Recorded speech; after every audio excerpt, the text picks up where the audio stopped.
This is actually a video that you shared with me. I'm going to go ahead and play this back for everybody, and then give us the context after we show it. Let's check it out. No audio on this one, obviously. Yeah, yeah. So what are we showing here? What's the point of showing this to the audience?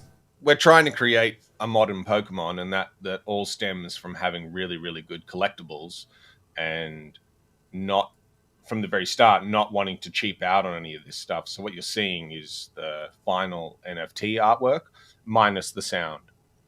And every single character in the game has gone through this like absolutely rigorous, extensive, updated, re-updated 1,000 times process to get every single NFT card perfect.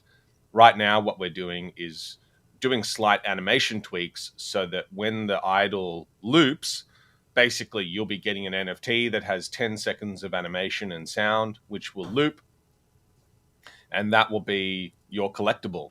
Obviously, in game, you will get the collectible as the card itself, but on the exchange, it will be represented by a 4K animated audio version of the NFT.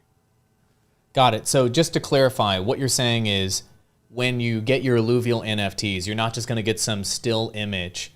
You're going to get a 4K looping, ultra high quality video similar to what you're seeing on the screen right now. Is that accurate? Yes, 100%. And we've gone around in circles many times as to like what we think people will want the most. And because we're not in the realm and the days of like physical collectibles where you can like hold the card itself, obviously in game when you have the character, you'll see it in your shard.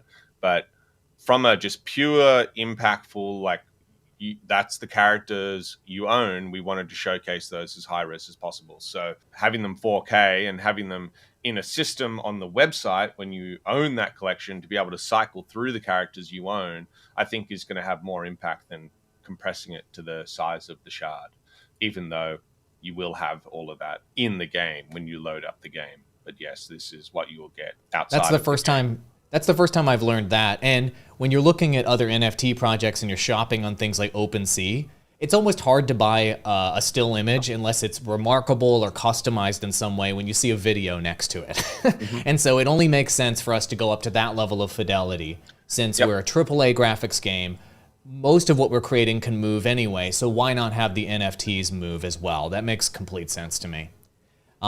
Perfect. Well, we have even more videos. That's not it, guys. We have even more videos here to show you. This next one isn't quite as in a polished state. What are we looking at here, Grant? So the thing is, right, Andrew and I have tried to get this together relatively quickly, and certain things might not be in order.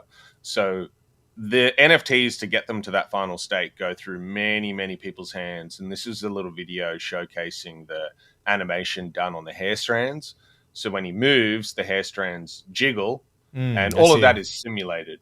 You know, those little details that bring out the life and feel of the character, incredibly He's talking important. about up here, these little guys up here. Yeah, so every single character, this was the insane thing when we first started this project, to do this 150 times. Like when Pokemon did it, it's one artwork. It's, you know, it's one watercolor artwork.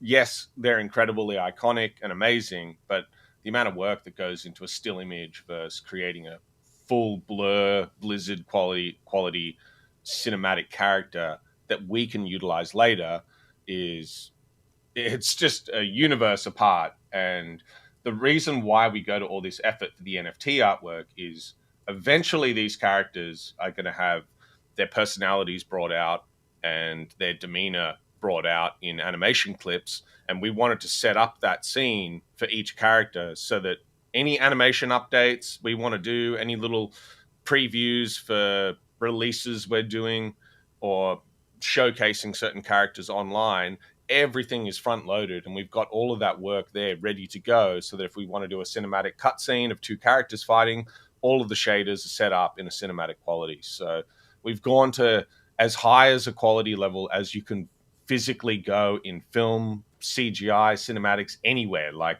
all these characters will stand up in any format, anywhere, till the rest of time. Perfect. And we've got even more videos to show all of you. So let's get into the next one. This is yet another kind of showing how the cake is made or how the donuts are made type of video, right? Yeah, I really can't stress enough that we've made sure that every single character is at the absolute max quality that is attainable. Like we can't go any further. We've done everything. Certain characters have muscle sim, but hair simulation, VFX isn't in there on these yet, but like eventually they'll be dripping off of the characters. All of that stuff. I don't know if I sent you any of that stuff, but Jesse, our VFX artist, he is one of the best, if not the best, Phoenix FD VFX artists in the world.